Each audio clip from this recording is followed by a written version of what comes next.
course of the weekend, the Alaska High School Swimming World came together for the 2025 state championships over at Bartlett High School. Yesterday was finals day, where state champions are crowned, and it was a day full of exciting racing. Some big names in the pool on both the boys and girls sides, arguably none bigger than Blake Fazio. The Chugiak Mustang got a state record in the 100 fly last week at the Cook Inlet Conference Regionals, and now at his second big meet in as many weeks, he got another one. 139.44, the race you're watching right now in the 200 freestyle. That helped him net the boys' most outstanding swimmer honors for the meet, a storybook ending for the senior's high school career. A lot of things flashed through my eyes, just thanking my competitors, hugging them, freshman year being one of the small guys and really thinking about not placing high. It was just really the last moments that kind of flash.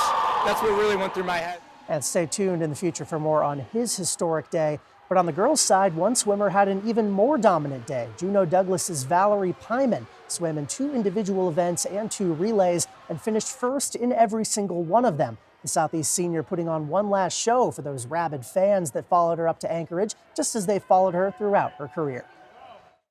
I think that support is really important. Whenever they call my name out, I hear a lot of cheering that gets me really excited to know that everybody's watching and listening, and it just hypes me up.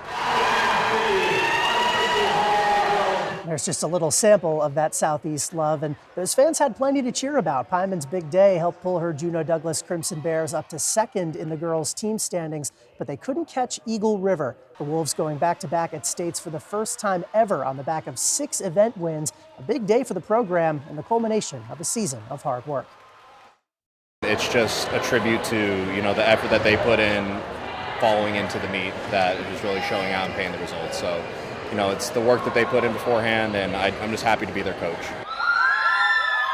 A coach joining his swimmers in the water for a celebration there. A happy day for the Wolves, but perhaps an even happier one for the Wolf Pack of West Valley. For the first time ever, state champions in swimming on the boys' side. Only one event win, a big upset in the 200 medley relay that you're watching the end of right there to pull that off. And they pull it out over Colony by just 6 points, something no one up in Fairbanks saw coming.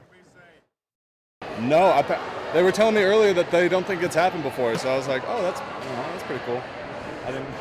I did not know until about 10 minutes before the award was handed out.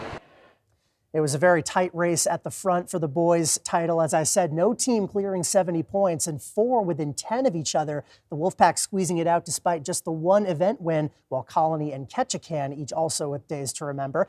And on the girls' side, much higher point totals for those 2 at the top. Every single event won by either a Wolf or a Crimson Bear. And lots of teams that had to travel had big days. Kenai Central and Petersburg, each cracking the top 10. And staying indoors, it was a big day yesterday for UAA women's basketball with a second straight blowout win to start their season. But even bigger for Elaina Mack, who had a career day, the senior tying one single-game program record with 41 points and setting a new one with 10 made three-pointers, helping power her Seawolves to a 100-57 win over Northwest. It was a standout day all around for the UAA offense, cracking 100 points for the second straight game. And that's a trend Mack hopes to see continue, even if she isn't always the star of the show.